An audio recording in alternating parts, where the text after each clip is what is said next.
He heard a sound of young lady getting down from the Rolls Royce. She asked, "Are you hungry?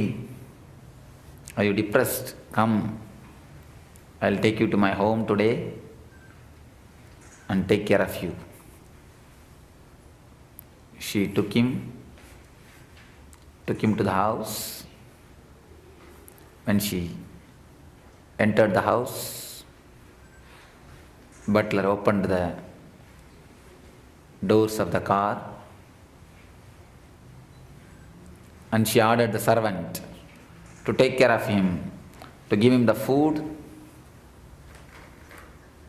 hot water bath, and all the comfortable arrangements to stay. He had everything. Suddenly, in the midnight, he saw the young lady is walking into his room, inquiring, "How was the food?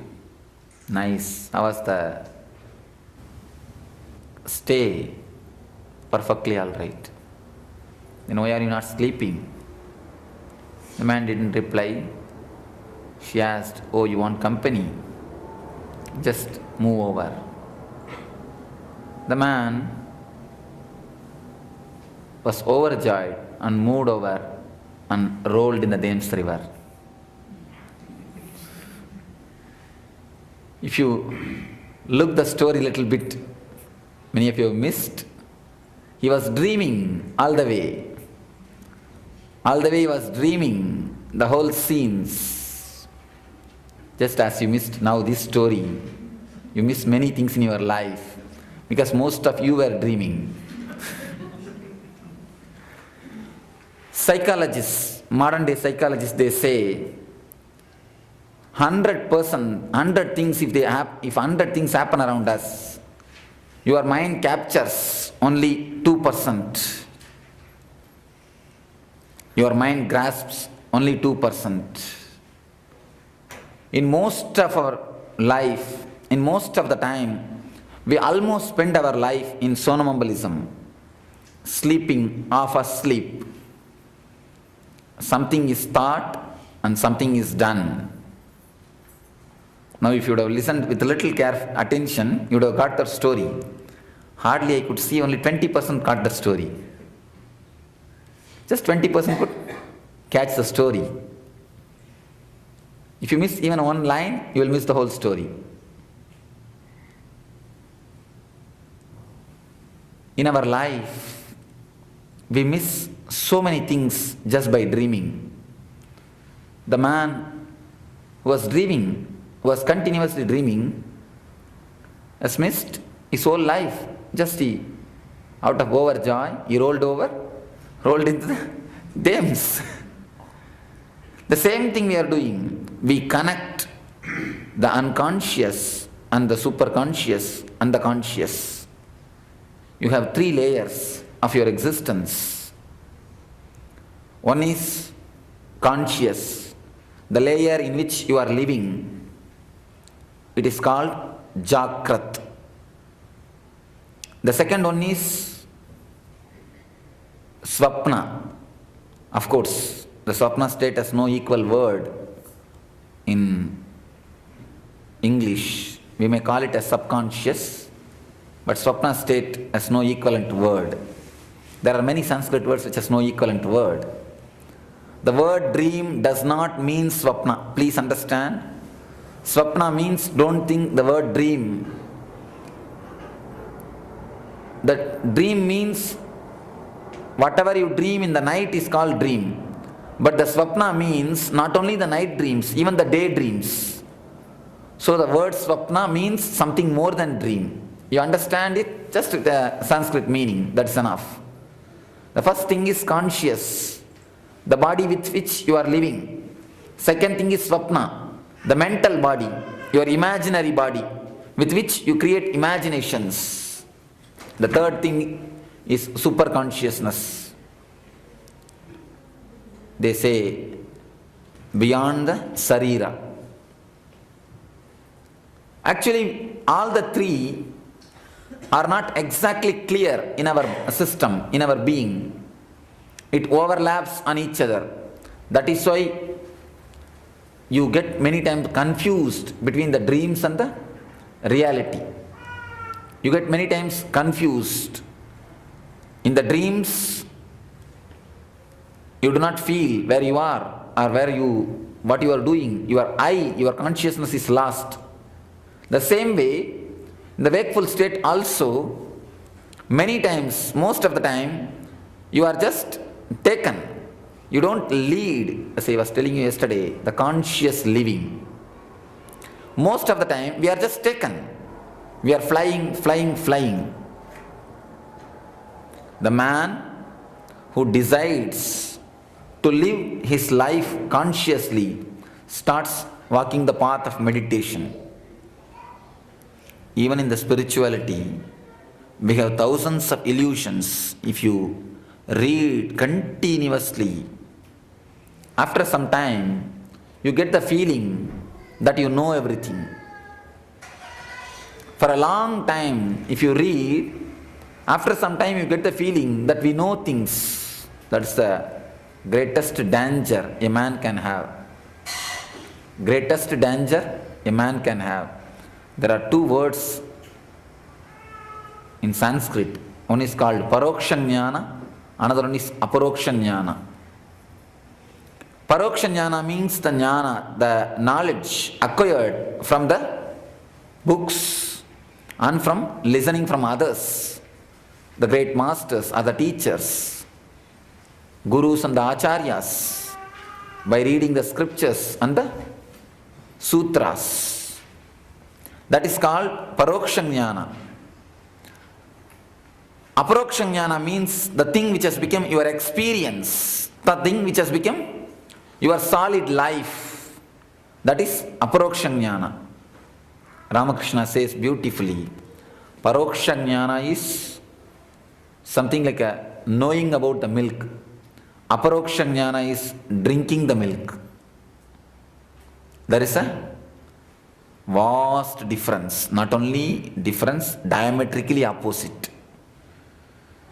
Sometimes the Paroksha Jnana and Aparoksha Jnana are diametrically opposite. But by continuously reading and the listening, we start entering into the imagination. We start thinking that we know or we achieved. Patanjali is the first master and the last master who lived on this planet Earth, who made the whole spirituality as a science.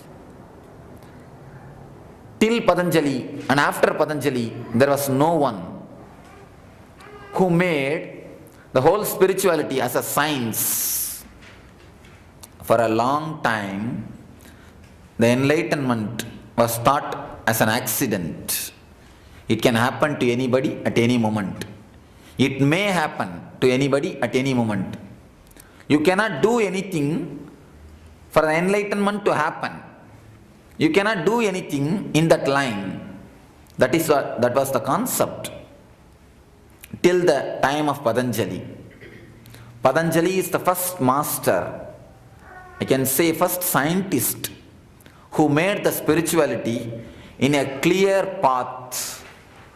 Patanjali is the first man who made the navigator. Patanjali is the first man who made the navigator. When we came in that car, it was so accurate, so perfect. Exactly it guides that navigation system. Friend, but the navigator, how much it helps and it guides, just like that. In the spiritual world, the first and the last navigator ever done in the spiritual consciousness is Patanjali's Yoga Sutras. It is a simple navigator. Nothing more need to be told about the Yoga Sutras. The man who is totally logical in the field of illogical. Spirituality is always considered as a field where bhakti and the illogical counts. The devotion does not know heart does not know anything of logic. People go and ask Meera, how you have such an ecstatic love for Krishna? What is happening to you when you chant the Krishna's name? When she chants the Krishna's name, she is just ecstatic. She is already in the ecstasy, dancing, whirling, just spinning around. People ask her, what is happening to you? She says, I do not know. I feel the love, ecstasy, only that much I know. I do not know. What happens? Ramakrishna was asked, how do you feel so much of love and the deep attachment to the Krishna, to the Kali? He says again, I do not know. These are the great people who have become enlightened, who achieved God, but they could not make navigation or navigating system. They achieved, no doubt. They are embodiment of God, but they could not make a navigation system. Patanjali is the first, foremost, at least from my experience, last man who made the navigation system in the spiritual world.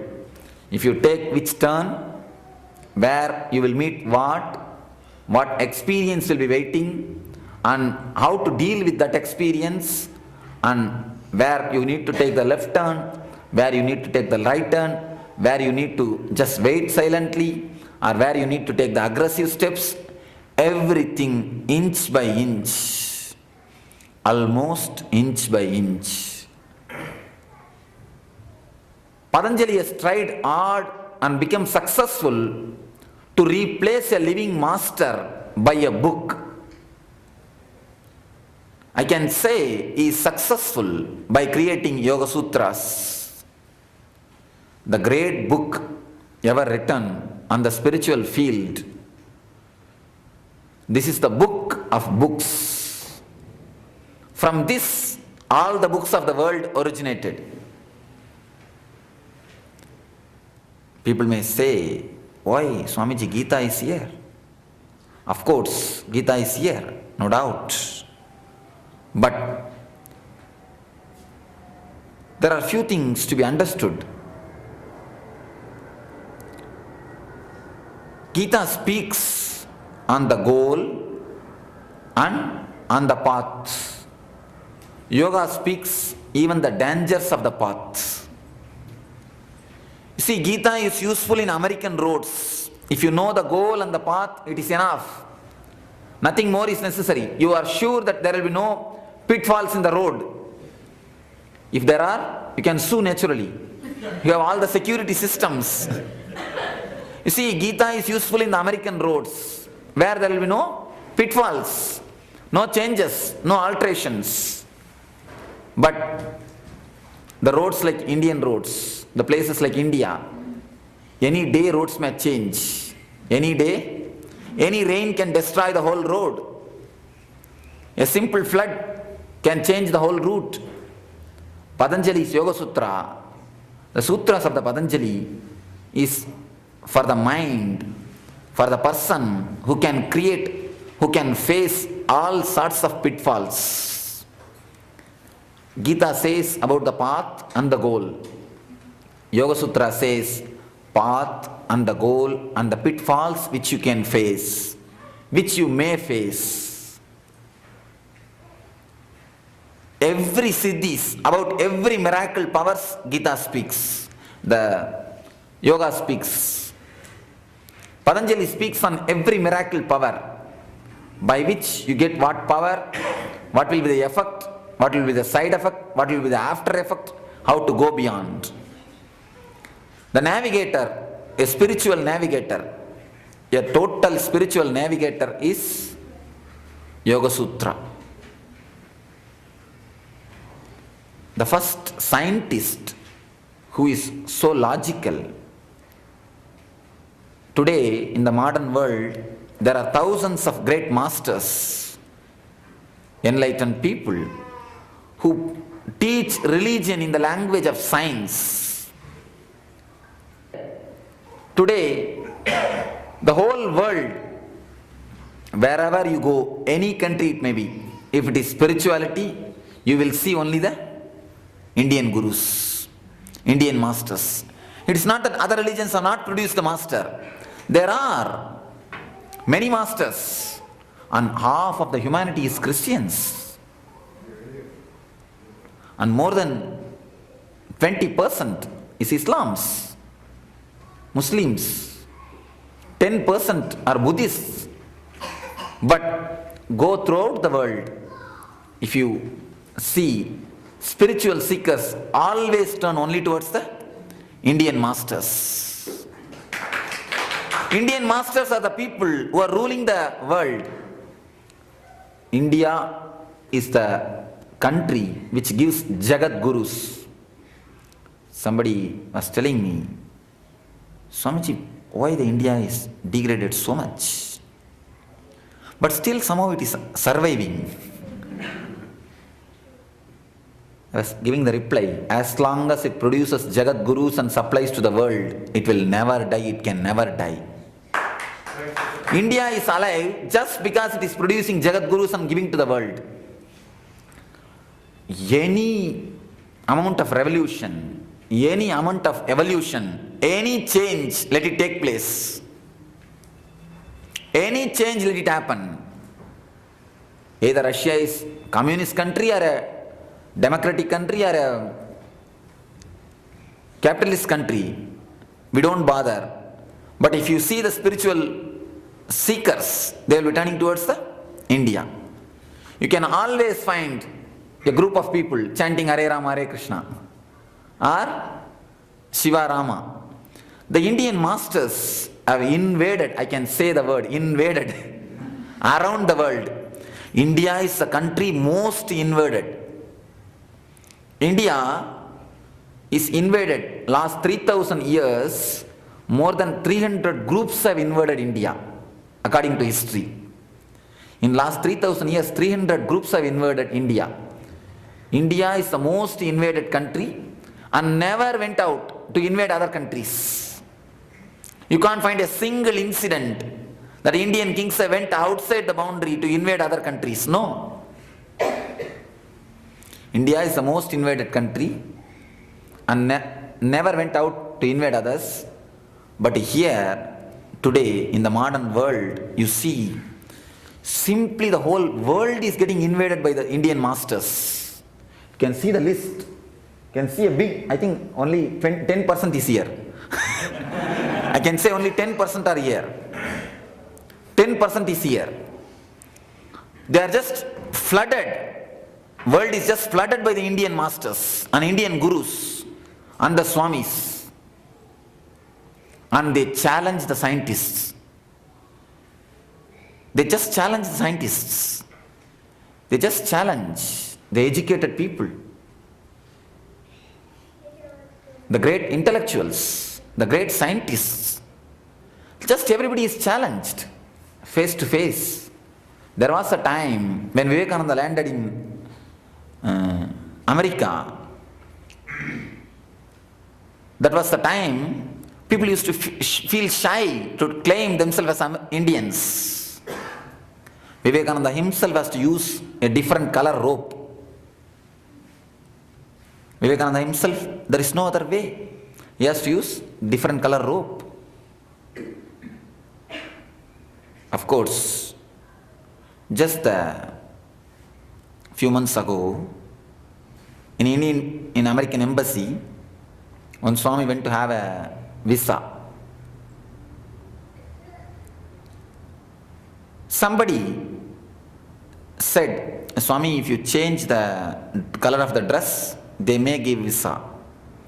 Then Swami said, let me get a 1 week visa, I'll change the clothes of their people.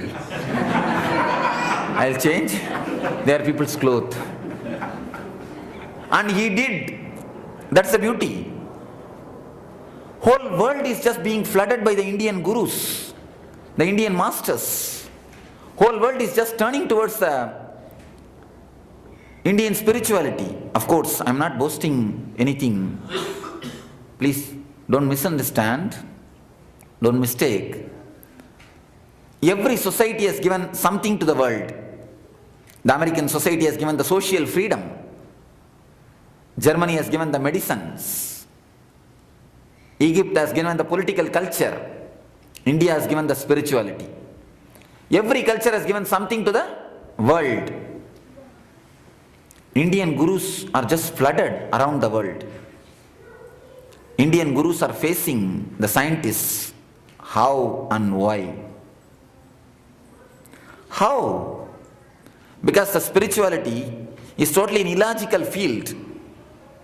Spirituality is always considered as a field of illogical. But all the logicians, the great scientists are just faced, conquered, argued. They just argue in the language of science, in the language of logic, in the language of mathematics. How could spirituality be brought in the language of science? I tell you all, Patanjali is the first man and the last man who brought the whole spirituality in the language of science. If today world is being invaded by thousands of spiritual masters, thousands of Indian gurus, Patanjali is the first person. Patanjali is the only one and only reason who has given the scientific explanation for the whole spiritual scriptures. Just because of Patanjali,